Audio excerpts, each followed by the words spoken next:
Hello बच्चों, तो आज जो है फिनॉल के अगले पार्ट में मेथड ऑफ प्रिपरेशंस देखने वाले हैं।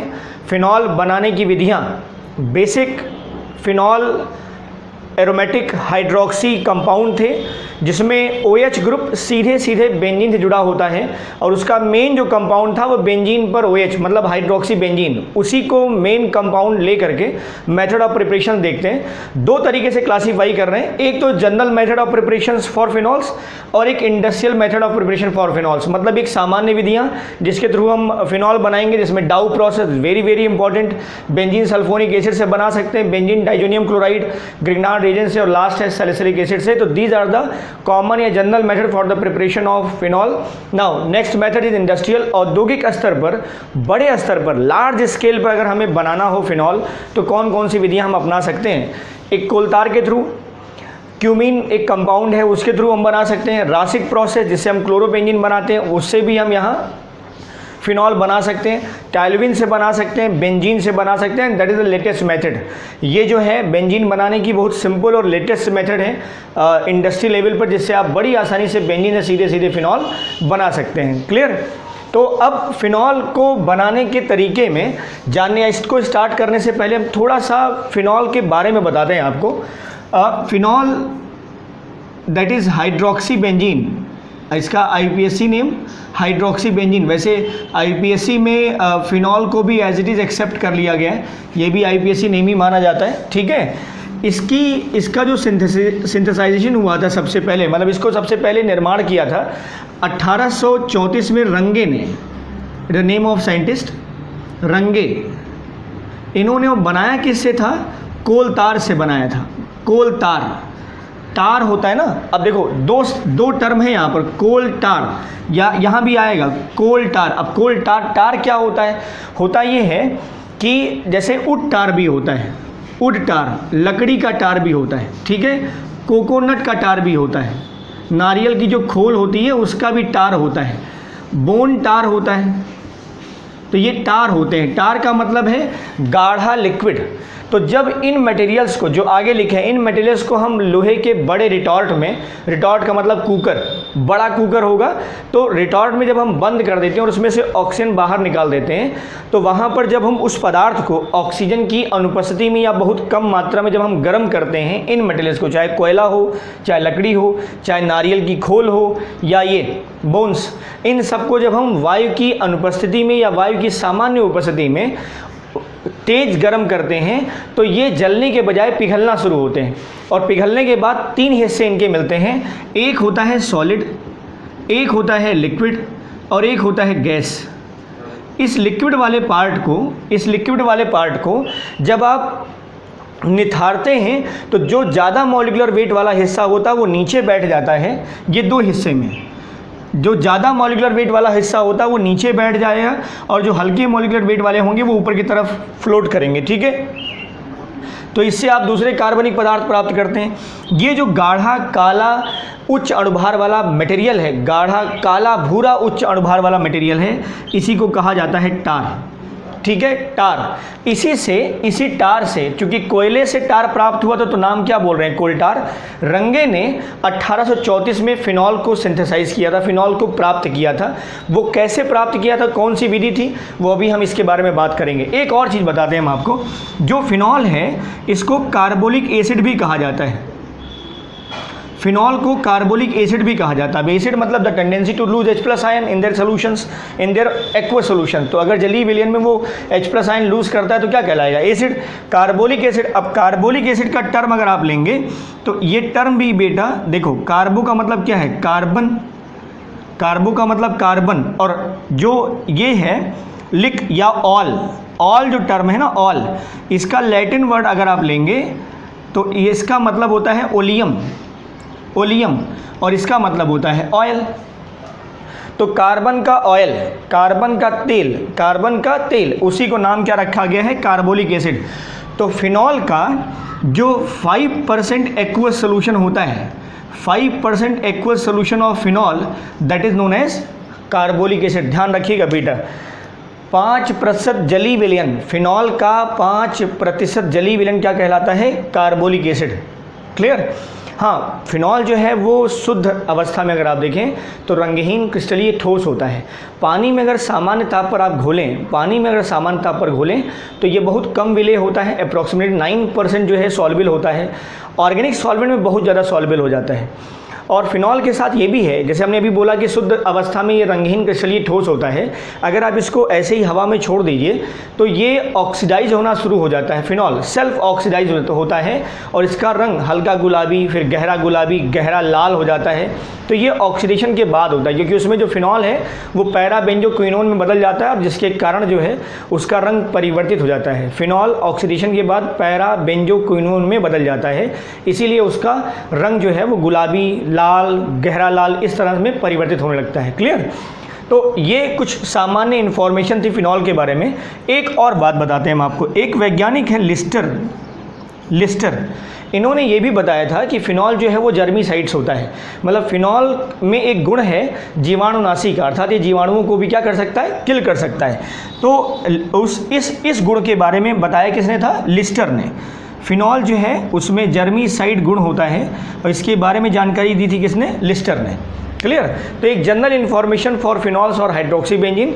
अब हम लोग आते हैं इस टॉपिक पर, जनरल मेथड ऑफ प्रिपरेशंस। ठीक है, बनाने की सामान्य विधियों में सबसे पहला मेथड हम देख रहे हैं डाउ प्रोसेस। ठीक है, this is very very important for your board examination as well competitive examinations. तो this is Dow process. Dow is the name of scientist. क्या मतलब है इसका, क्या है प्रोसेस में? क्लोरोबेंजीन ले लीजिए। ठीक है, बेंजीन पर Cl लगा दीजिए, दैट इज क्लोरोबेंजीन। अब इस क्लोरोबेंजीन को 10% सोडियम हाइड्रोक्साइड विलेयन, 10% एक्वा सोल्यूशन ऑफ NaOH, उसके साथ मिक्सअप करके लगभग 200 वायुमंडलीय दाब और 300 डिग्री सेंटीग्रेड ताप पर अभिक्रिया कराइए। 200 ATM और 300 डिग्री सेल्सियस टेम्परेचर। अब इतना प्रेशर, इतना टेम्परेचर क्यों दे रहे हैं? आप जानते हैं कि बेंजीन से जुड़ा जो हैलोजन होता है वो sp2 संगृत कार्बन से जुड़ा होने के कारण जहाँ C और Cl दिखाई देता है, ये बेंजीन से जुड़ा जो कार्बन है, बेंजीन से जुड़ा जो क्लोरीन है वो दिख तो रहा है वास्तव में सिंगल बॉन्ड, लेकिन रेजोनेंस के कारण यहाँ पर सिंगल बॉन्ड के बजाय क्या बन जाता है बेटा? Double bond. यहाँ सिंगल बॉन्ड के बजाय क्या बन जाता है? डबल बॉन्ड, क्योंकि ये कार्बन sp2 होता है। तो इस कार्बन से जुड़े क्लोरीन को निकालना बहुत मुश्किल है और इसीलिए हमें टेम्परेचर और प्रेशर ज़्यादा देना पड़ता है। तो इस क्लोरोबेंजीन की क्रिया आप सोडियम हाइड्रोक्साइड से करा दीजिए, NaOH के विलयन से। ठीक है, 10% एक्वस सोल्यूशन इससे करा दीजिए। प्रेशर वही, टेम्परेचर प्रेशर 200 ATM का प्रेशर हो गया और टेम्परेचर हो गया 300 डिग्री सेल्सियस। क्या मिलेगा आपको? मिलेगा आपको OH, लेकिन डायरेक्ट नहीं मिलेगा। अब एक चीज़ देखिए, OH तो बन रहा है, लेकिन चूंकि क्षार यहाँ प्रेजेंट है और क्षार वो भी कैसा? प्रबल है, तो इसके H+ को हटा करके बनाएगा क्या? Salt, that is known as sodium phenoxide. क्या है बेटा ये? Sodium phenoxide. इसी का करा दीजिए आप अम्ल अपघटन या अम्लीय जल अपघटन। तो जहाँ Na है वहाँ आ जाएगा H, तो क्या मिल गया? बेंजीन पर लग जाएगा OH and that is known as hydroxy benzene या we can say phenol. Clear? तो this is the Dow process. अब इस डाउ प्रोसेस का एक बड़ा एक्सेप्शनल केस है। ये जो कंपाउंड आपको फिनॉल मिल रहा है वास्तव में ये मेन प्रोडक्ट होता है, इसका एक सह उत्पाद भी होता है, बाई प्रोडक्ट भी होता है इसका। इस अभिक्रिया में सह उत्पाद बाई प्रोडक्ट भी बनता है और वो क्या होता है बेटा? वो होता है डाईफेनिल ईथर। ध्यान रखिएगा, ये इंपॉर्टेंट है लाइन। तो डाउ प्रोसेस में जो as a by product, main product आपका फिनॉल है, लेकिन जो सह उत्पाद उसके साथ लगा हुआ उत्पाद बनता है वो क्या होता है? डाईफेनाइल ईथर या फेनॉक्सीबेंजीन। अब ये बनता कैसे है? देखो, जब पहले स्टेप में सोडियम फेनॉक्साइड बना, हम इसको ऐसे दिखा रहे हैं, ये जब सोडियम फेनॉक्साइड बना ONA, और रिएक्शन में आप जानते हैं क्लोरोबेंजीन भी पहले से मौजूद है, ये क्लोरोबेंजीन, तो ये आपस में ही रिएक्शन कर लेगा, ये निकल जाएगा और NaCl निकल गया, तो ये O और बेंजीन के बीच में आ गया। मतलब यहाँ हो गया क्या? इस तरह का स्ट्रक्चर O और फिर ये क्या है? दैट इज़ फेनॉक्सीबेंजीन, या उसी को नाम हम क्या दे रहे थे कॉमन नेम में? ये इसका IPSC नेम है, कॉमन नेम हो जाएगा डाईफेनिल ईथर। निकल गया NaCl। समझ रहे हैं? इसी सोडियम फेनॉक्साइड और क्लोरोबेंजीन के रिएक्शन के बाद इसी में सह उत्पाद के रूप में थोड़ी मात्रा में क्या बन जाता है, फेनॉक्सीबेंजीन या डाईफेनिल ईथर। ठीक, अब ये प्रॉब्लम है, ये इस रिएक्शन का एक चैलेंज है।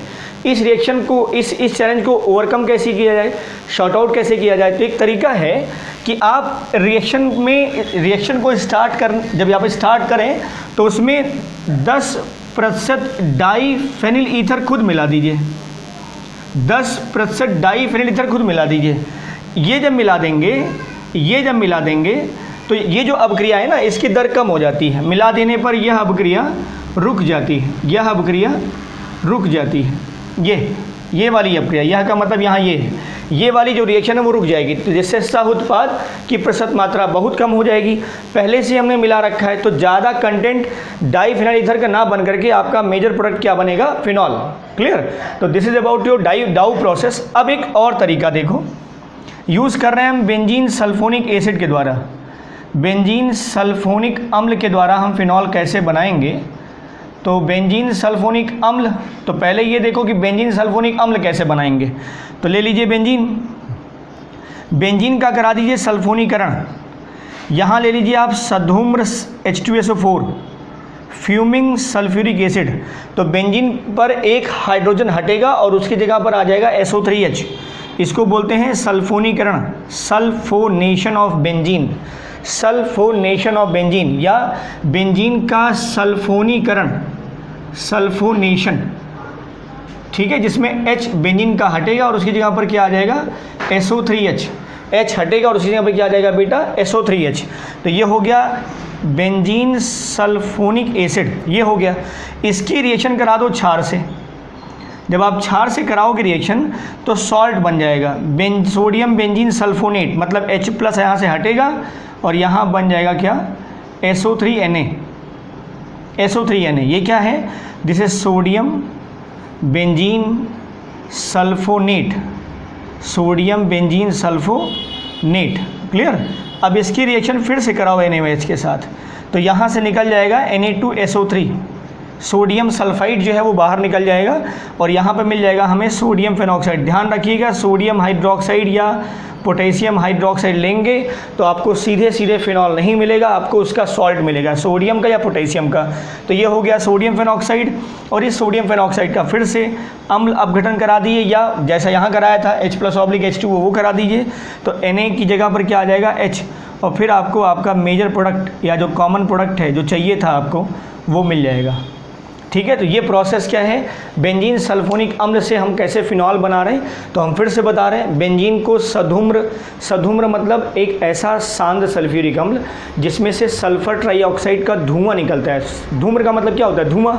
सधूम्र मतलब धुआं सहित। तो कौन सा धुआं, SO3 गैस का। तो जब आप सांद्र H2SO4 लेंगे तो उसमें से SO3 गैस मतलब सल्फर ट्राइऑक्साइड की गैस या धूम्र बाहर निकलता है। उस तरह के H2SO4 को कहा जाता है क्या, सधूम्र सल्फ्यूरिक अम्ल। ठीक है, सधूम्र सल्फ्यूरिक अम्ल सांद्र सल्फ्यूरिक अम्ल की सहायता से बनाया जाता है, स्टार्च के द्वारा। ठीक है, ये कभी आगे डिस्कस करेंगे। तो बेंजीन से सधूम्र सल्फ्यूरिक अम्ल मिल गया, ये मिल गया हमें, बेंजीन को हमने सधूम्र सल्फ्यूरिक अम्ल से क्रिया कराया, मिल गया हमें बेंजीन सल्फोनिक एसिड। इसकी रिएक्शन हमने सोडियम हाइड्रोक्साइड से करा दी तो मिल गया सोडियम बेंजीन सल्फोनेट। ये सोडियम बेंजीन सल्फोनेट है, ये सोडियम बेंजीन सल्फोनेट, और इसका हमने फिर से सोडियम हाइड्रोक्साइड से रिएक्शन कराया तो मिला हमें सोडियम सल्फाइड। इस सोडियम सल्फाइड के साथ रिएक्शन होने या सोडियम सल्फाइड के निकलने के बाद क्या मिल गया हमें, सोडियम फेनॉक्साइड, और उसका हमने अम्ल अपघटन कराया तो मिल गया फिनॉल। क्लियर? अगले मेथड देखो, अगला मेथड है बेंजीन डाइजोनियम क्लोराइड। ठीक, सामान्य विधियों में ही अगला मेथड बेंजीन डाइजोनियम क्लोराइड। अब इसका नाम देखो, बेंजीन डाई मतलब दो, एजो मतलब नाइट्रोजन, तो 2 नाइट्रोजन लगा दो, और नियम IUM जो होता है वो पॉजिटिव आयन के लिए होता है, तो ये हो गया प्लस, और फिर बाद में क्लोराइड। तो बेंजीन डाई मतलब 2, एजो मतलब नाइट्रोजन, प्लस मतलब नियम, और क्लोराइड। तो बेंजीन डाइजोनियम क्लोराइड का फॉर्मूला ये है। अब इसका अगर हम भाप आसवन करा दें, ये वेपर फॉर्म है, वाष्प, और ज़्यादा नहीं, 30 डिग्री सेंटीग्रेड ताप पर, आप कह सकते हैं अप्रॉक्स रूम टेम्परेचर पे अगर हम करा देते हैं तो बड़ी आसानी से, क्योंकि एक अस्थायी यौगिक होता है, ये टूट भी जाता है बहुत आसानी से। हाँ, एक खास बात है कि बेंजीन डाइजोनियम क्लोराइड से ढेर सारे कंपाउंड भी बनाए जा सकते हैं। एजो डाई इससे बनाए जा सकते हैं, एजो रंजक, हेयर डाई, बालों को रंगने के लिए कलर आते हैं, तो वो सब इसी से बनाए जाते हैं। इसी कंपाउंड से अलग अलग तरीके से एनिलीन से रिएक्शन करा करके, फिनॉल से रिएक्शन करा करके कई कंपाउंड बनाए जाते हैं इससे। तो बेंजीन डाइजोनियम क्लोराइड का अगर हम भाप आसवन कराते हैं तो सीधा बेंजीन पर मिल जाएगा हमें OH और साथ में निकलेगा नाइट्रोजन गैस और फिर HCl। ये क्या है? फिनॉल। ठीक है बेटा, ये भी बाहर निकल जाएगा, ये भी निकल जाएगा। तो ये सिंपल मेथड है जिससे हम बेंजीन डाइजोनियम क्लोराइड से फिनॉल बना सकते हैं। अगला देखो, ग्रिग्नार्ड अभिकर्मक से रिएक्शन हम दिखा रहे हैं। ग्रिग्नार्ड अभिकर्मक द्वारा इससे कैसे बनाया जाए? ग्रिग्नार्ड अभिकर्मक मतलब RMgX। तो अब हम R एल्किल होता है, हम एरिल लेना चाहते हैं, तो हम ले रहे हैं ये फेनिल मैग्नीशियम ब्रोमाइड FC6H5MgBr। आपको पता है कि ये एक ऑर्गेनोमेटेलिक कंपाउंड है, कार्ब धात्विक यौगिक है, जिसमें कार्बन और धातु के बीच में सीधा डायरेक्ट बॉन्ड होता है और ये बॉन्ड बड़ी आसानी से टूटेगा। कार्बन पे आएगा माइनस, मैग्नीशियम पे आएगा प्लस। इसका हम ऑक्सीडेशन करा रहे हैं, तो ऑक्सीडेशन कराने पर एक इंटरमीडिएट कंपाउंड मिलेगा और ये होगा C6H5, ये हो गया रिंग, ये हो गया OMgBr। ठीक है, इसी माध्यमिक यौगिक का, ये जो माध्यमिक यौगिक बना है इसी का कर दीजिए जल अपघटन H+/H2 या H3O+ दिखा दीजिए बेटा। आप चाहे ऐसे दिखाओ और चाहे ऐसे दिखाओ, बात एक ही है। क्लियर? तो ये बॉन्ड जो है यहाँ से ये क्लिप करेगा, तो पानी का H+ वाला पोर्शन यहाँ और पानी का OH- वाला पोर्शन यहाँ। क्यों? क्योंकि O पर होगा माइनस, Mg पर आएगा प्लस। तो ये क्या हो जाएगा? बेंजीन पर लग गया OH और इस मैग्नीशियम के साथ क्या लग गया बेटा? एक तरफ OH लग गया और एक तरफ Br, दैट इज़ फिनॉल, जो हमें चाहिए था। एक और रिएक्शन इसी कैटेगरी में सैलिसिलिक एसिड से, सैलिसिलिक एसिड। अब सैलिसिलिक एसिड का फॉर्मूला बताया था आपको, सैलिसिलिक अम्ल द्वारा। इससे कैसे बनाया जाएगा? नॉमेनक्लेचर में इसके फर्स्ट पार्ट में हमने बताया था आपको कि बेंजीन पर अगर OH और COOH हो, मतलब कार्बोक्सिलिक ग्रुप भी हो और OH भी हो एक ही रिंग पर, तो उसको वैसे तो नाम देंगे हाइड्रोक्सी बेंजोइक एसिड, क्योंकि COH की प्रायोरिटी ज़्यादा होती है, OH की प्रायोरिटी कम होती है। तो OH से अगर कोई बड़ा क्रियात्मक समूह कंपाउंड में आ जाए, OH से कोई बड़ा क्रियात्मक समूह कंपाउंड में आ जाता है, तो OH को हम ऑल नहीं लिखते, फिर क्या लिखते हैं बेटा? Hydroxy along with their position. उसकी पोजीशन जहाँ जैसी होगी उसके बिहाफ पर हम लिखेंगे। क्यों? क्योंकि COOH वाला जो पोजीशन होगा वो नंबर 1 होगा हमेशा। OH उसके सापेक्ष लोअर प्रायोरिटी का है, तो 1 वो 2 3 4 5 ऐसा होगा। और कॉमन नेम में हम कहें तो आर्थो, मेटा, पैरा, बेंजीन के केस के लिए हम बता रहे हैं। समझ गया? तो अब इस केस में सैलिसिलिक एसिड ये है, हम ले रहे हैं आर्थो सैलिसिलिक एसिड। ठीक है बेटा, तो ये हो गया OH और ये हो गया COOH। ये है क्या? वास्तव में ये है ortho salicylic acid, ortho salicylic acid, या लिख सकते हैं आप 2 हाइड्रोक्सी बेंजोइक एसिड। ये ध्यान रखिएगा, ये भी नाम IPSC ने एक्सेप्टेड किया और ये तो IPSC नेम है ही। तो आर्थो सैलिसिलिक एसिड या नाम दे दीजिए क्या? 2 हाइड्रोक्सी बेंजोइक एसिड। अगर आप इस रिएक्शन में देखिए, अगर हम किसी तरीके से COH को हटा दें, हमें फिनॉल बनाना है ना, अगर हम COH हटा दें तो हमें फिनॉल मिल जाएगा। इसकी रिएक्शन कराओ आप सोडियम हाइड्रोक्साइड से, तो यहाँ आपको सॉल्ट मिल जाएगा, सोडियम का जो है सॉल्ट मिल जाएगा। तो यहाँ पर भी ये ONA और यहाँ पर भी COONA, ओके, ये भी एसिडिक प्रॉपर्टी और ये भी एसिडिक प्रॉपर्टी है। ये अलग बात है कि मेनली पहले H+ यहीं से निकलेगा, यहाँ से H+ बाद में निकलेगा। हमने दोनों सोडियम हटा के सॉल्ट दिखा दिया है। ठीक है, अब इसकी रिएक्शन करा दो सोडा लाइम से। सोडा लाइम से यहाँ पे भी था, आप जानते हैं सोडा लाइम मतलब होता है सोडा, सोडियम हाइड्रोक्साइड, लाइम मतलब चूना, और वो भी कौन सा? बिना बुझा हुआ चूना। इसको क्विक लाइम कहते हैं, CaO या कली चूना भी कहते हैं। लेकिन रिएक्शन में पार्टिसिपेट यही करता है सोडियम हाइड्रोक्साइड। इसका काम सिर्फ और सिर्फ सोडियम हाइड्रोक्साइड के हाइग्रोस्कोपिक नेचर को कम करना होता है, या उसकी जो प्रस्वेद गुण होता है, डेलिक्विसेंट, द्रवित होने की प्रॉपर्टी सोडियम हाइड्रोक्साइड की वायुमंडल में होती है, या नमी को अवशोषित करने की प्रॉपर्टी होती है, उसको कम करने का के लिए यूज़ किया जाता है CaO का पाउडर। कली चूना। अब देखो ज़रा, सोडियम हाइड्रोक्साइड क्या करेगा, यहाँ से निकालेगा। अब देखो ये Na है, हम ऐसे दिखा देते हैं, यहाँ देखो NaOH, देखो ज़रा क्या निकला, क्या निकला बेटा, Na2CO3, देखो एक CO, दो कार्बन, दो ऑक्सीजन यहाँ पर, एक ऑक्सीजन यहाँ पर, और ये H जो है, ये H यहाँ लग जाएगा, तो क्या बना, ये हो गया सोडियम फेनॉक्साइड हुआ। और क्या निकला यहाँ से, Na2C, 1 2 3 ऑक्सीजन, तो Na2CO3। और इसका फिर क्या करोगे बेटा, अम्ल अपघटन करा दो, तो जहाँ Na है वहाँ क्या लग जाएगा, OH, तो ये हो गया फिनॉल, और प्लस NaCl। क्लियर।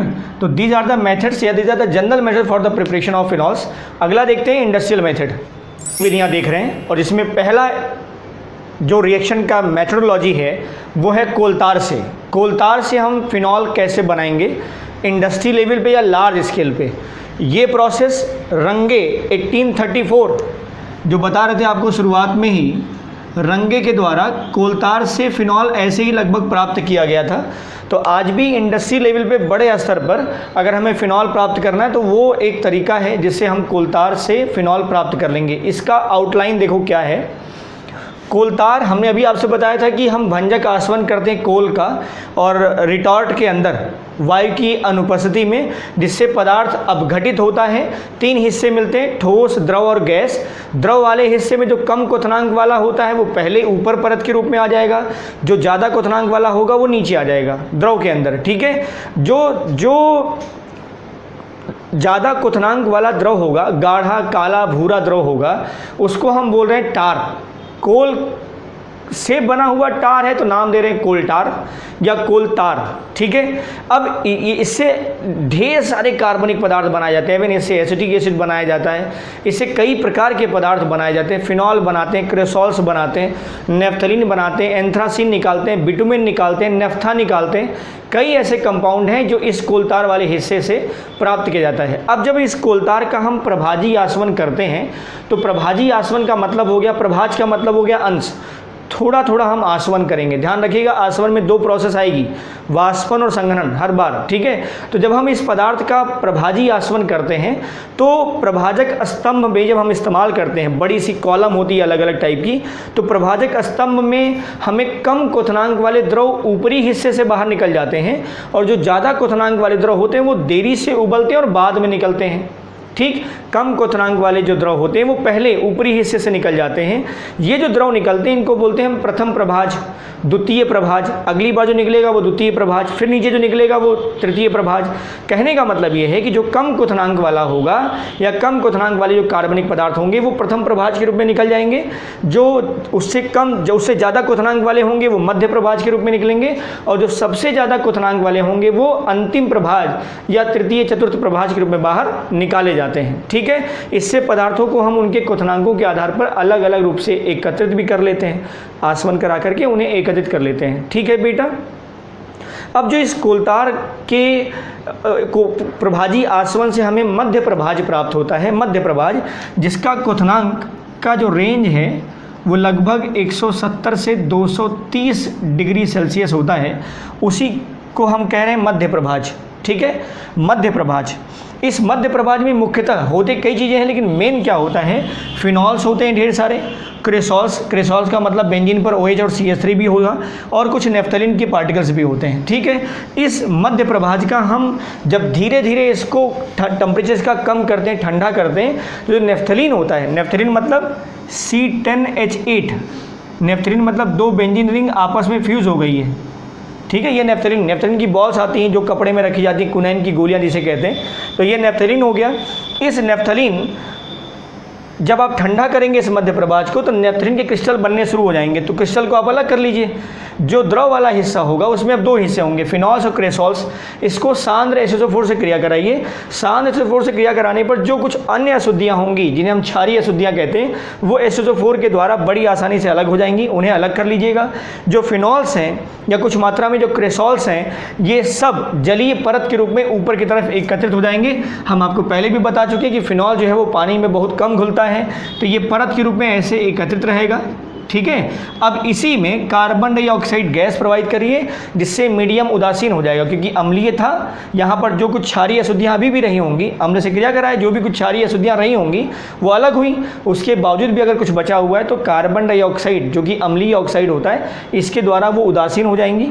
इस उदासीन किए हुए फिनॉल्स के जलीय परत को जब हम तन्व H2SO4 से फिर क्रिया कराते हैं तो हमें अशुद्ध फिनॉल प्राप्त हो जाता है, मतलब गर्म करेंगे फिर आसवन कराएंगे हमें अलग मिल जाएगा।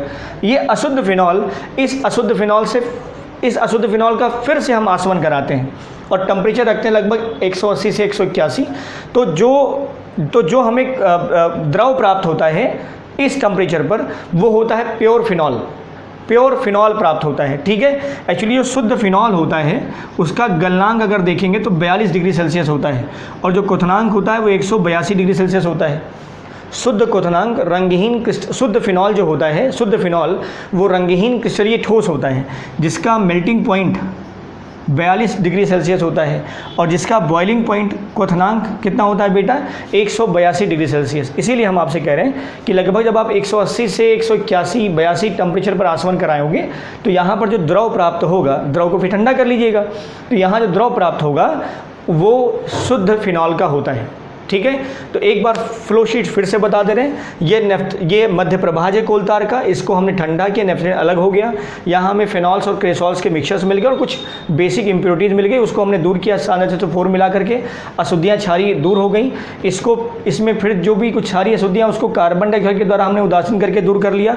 इसमें हमने तन H2SO4 मिलाया, तन H2SO4 मिलाने के बाद हमें क्या मिला, अशुद्ध फिनॉल। अब इस अशुद्ध फिनॉल में आप देखेंगे इसका हमने आसवन कराया है किस टेम्परेचर पे, 180 से 181 डिग्री सेल्सियस के आसपास। और क्योंकि शुद्ध फिनॉल का जो बॉइलिंग पॉइंट होता है 182 डिग्री सेल्सियस होता है, आसवन कराने पर हमें जो द्रव प्राप्त होगा वो शुद्ध फिनॉल का प्राप्त होगा। क्लियर।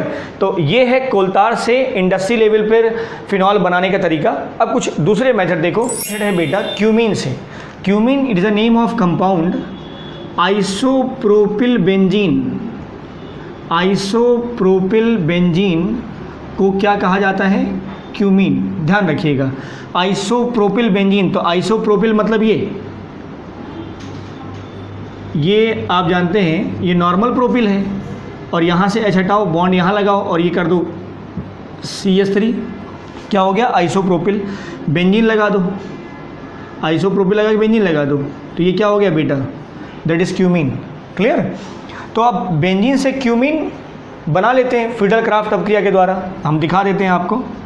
ये है बेंजीन, इसकी रिएक्शन करा दीजिए आप CH3 CH2 CH2 Cl से। ये वास्तव में रिएक्शन में इस दौरान ये प्रोपीन बना लेता है, यहाँ से डिहाइड्रो हैलोजनेशन हो जाता है, मतलब HX का निष्कासन, तो X यहाँ से H यहाँ से डबल बॉन्ड आ जाता है, इसी का योग होता है। अब आप जानते हैं कि फिडल क्राफ्ट अपक्रिया में एक सिग्नेचर रिएजेंट होता है जिसे हम हैलोजन वाहक भी कहते हैं और ये होता है निर्जल AlCl3। तो इसकी रिएक्शन के बाद यहाँ मिलता है क्यूमीन, दैट इज़ CH, इधर भी CH3 और इधर भी CH3। अब इस कंपाउंड पे H कहाँ से आया, तो बेंजीन का H आएगा, ठीक है, बेंजीन का H, यहाँ CH यहाँ CH2, तो बेंजीन से एक H हटेगा तो यहाँ लग जाएगा, तो ये हो गया cumene. This is isopropyl benzene. अब इस आइसोप्रोपिल बेंजीन से हम फिनॉल कैसे बनाएंगे वो देखो।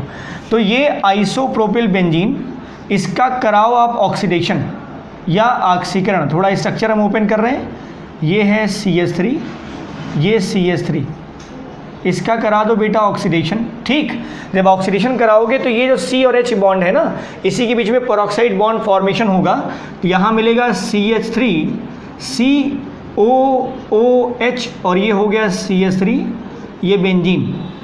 तो ये बेंजीन लग गया, ये है क्या, this is cumene hydroperoxide. Cumene hydro क्यों, क्योंकि हाइड्रोजन है यहाँ पर, तो क्यूमीन हाइड्रोपेरोक्साइड। क्लियर। इसी का अपघटन करा दो, क्यूमीन हाइड्रोपेरोक्साइड का ये अपघटन हो जाएगा, क्योंकि ये पेरोक्साइड बॉन्ड ज़्यादा स्टेबल तो होते नहीं, टूट जाएगा, ये अपघटन हो जाएगा। या इसको सीधे ऐसे वार्म अप कर दो, हो जाएगा, गर्म कर दोगे तो हो जाएगा रिएक्शन। आप देखा ना बॉन्ड, जरा देखो कैसे टूटता है यहाँ पर। ये जो कार्बन और ये sp2 कार्बन, ये sp3 कार्बन, इसके बीच का बॉन्ड ये क्लीव करता है। जब ये बॉन्ड क्लीव करता है तो इस कार्बन को इनसफिशिएंसी वैलेंसी की हो जाती है, मतलब इसका वैलेंसी जो है अपूर्ण हो जाता है। तो अब क्या होगा, ये वाला जो बॉन्ड है ऑक्सीजन ऑक्सीजन के बीच का वो यहाँ शिफ्ट करता है। जब ये यहाँ शिफ्ट करता है ये पूरा का पूरा OH, ये पूरा का पूरा OH इस कार्बन पे जाके लग जाता है, इस कार्बन पर। तो यहाँ क्या हो जाएगा, अब देखो ज़रा, CH3C double bond O CH3, ये तो बना ही, CH3C double bond O CH3 ये बन गया। और ये क्या लग गया बेटा, बेंजीन पर ऊपर से आ गया क्या, OH, क्या हो गया ये फिनॉल, फिनॉल बना। और ये क्या है, एसीटोन। तो एक चीज़ याद रखो, अब एक चीज़ और याद रखो, क्यूमीन से हम फिनॉल तो एज अ मेन प्रोडक्ट बनाते ही बनाते हैं, लेकिन साथ में एक साइड प्रोडक्ट भी बनता है, that is known as acetone. ध्यान रखिएगा, नीट में कई बार पूछा गया है ये कि क्यूमीन प्रोसेस से मेन प्रोडक्ट तो हमारा फिनॉल ही बनता है, नो डाउट फिनॉल बनता है, लेकिन उसका साइड प्रोडक्ट क्या होता है, वो है एसीटोन। तो क्यूमीन से हम एसीटोन भी प्राप्त करते हैं as a side product, but the main product is phenol. तो this is the method for the preparation of phenol through cumene. अगला देखो इसी में, अगला यहाँ हम अब इस्तेमाल कर रहे हैं टाइलुविन से। टाइलुविन, टाइलुविन का मतलब क्या होता है बेटा, बेंजीन पे लगा दो CH3, ठीक है, तो ये हो गया टाइलुविन। बेंजीन पे लगा दो CH3 टाइलुविन, इसका करा दो ऑक्सीडेशन, उत्प्रेरक ले लो जरा, MnCl2 और CuCl2, MnCl2 और CuCl2। तो मैग्नस क्लोराइड और क्यूप्रिक क्लोराइड, मैग्नस क्लोराइड और ये क्यूप्रिक क्लोराइड, इसके साथ रिएक्शन करा दो। जो टाइलुविन का CH3 है वो बड़ी आसानी से ऑक्सीकृत हो जाएगा, यहाँ लग जाएगा OH, यहाँ हो जाएगा CO2 और ये हो गया H2O। क्लियर। तो इसको गर्म करना पड़ेगा। तो टाइलुविन से बड़ी आसानी से आप फिनॉल बना सकते हैं ऑक्सीकरण के थ्रू, लेकिन ध्यान रहे ये जो उत्प्रेरक है ये महत्वपूर्ण है, ये महत्वपूर्ण है उत्प्रेरक। मैग्नस क्लोराइड और क्यूप्रिक क्लोराइड उत्प्रेरक की उपस्थिति में आप जब टाइलुविन और ऑक्सीजन गैस के मिश्रण को गर्म करेंगे या वायु के मिश्रण गर्म करेंगे तब आपको फिनॉल साथ में कार्बन डाइऑक्साइड और जल मिलेगा। क्लियर। तो दिस इज द मेथड। टाइलुविन से हम कैसे बना सकते हैं। अगला देखो, रासिक प्रोसेस। वैसे Raschig is the name of scientist, ध्यान रखिएगा, ये क्लोरोबेंजीन बनाने की विधि है। रासिक प्रोसेस द्वारा हम क्लोरोबेंजीन बनाते हैं।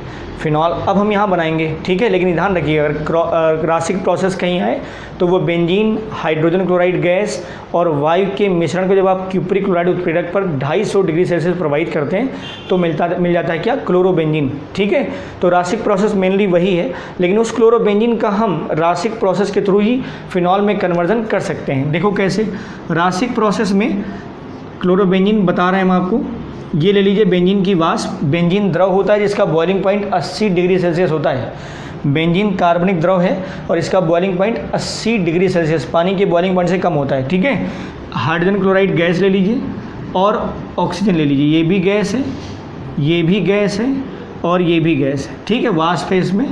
क्यूप्रिक क्लोराइड उत्प्रेरक ले लीजिए, टेम्परेचर कर दीजिए 250 डिग्री सेल्सियस। क्लियर। क्या मिल जाएगा आपको, क्लोरोबेंजीन। क्या मिल जाएगा बेटा, क्लोरोबेंजीन, साथ में जल। ठीक है, इसको कर दो हाफ, हो गया।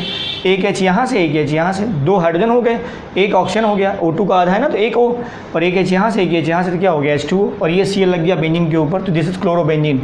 This is the main Raschig process for the preparation of chlorobenzene through benzene. Clear. अब इस क्लोरोबेंजीन को आप जलवाष्प से क्रिया करा दो, जलवाष्प से क्रिया करा दो, वेपर है बेटा ये, क्यूप्रिक क्लोराइड उत्प्रेरक की उपस्थिति में, और गर्म कर दो।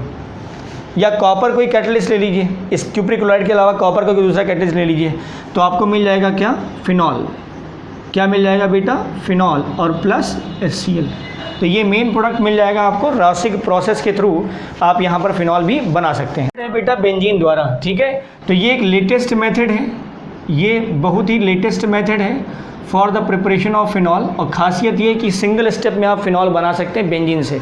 बेंजीन से फिनॉल बनाने के कई तरीके हो सकते हैं, एक सामने लिखा है आपके, बेंजीन को क्लोरोबेंजीन में बदलिए और क्लोरोबेंजीन से फिर फिनॉल बनाइए। बेंजीन को आप क्यूमीन में बदलिए फिर फिनॉल बनाइए। बेंजीन को आप डाइजोनियम क्लोराइड में बदलिए फिर फिनॉल बनाइए। बेंजीन को आप सैलिसिलिक एसिड में कन्वर्ट करिए फिर फिनॉल बनाइए। बेंजीन को आप टाइलुविन में बदलिए फिर फिनॉल बनाइए।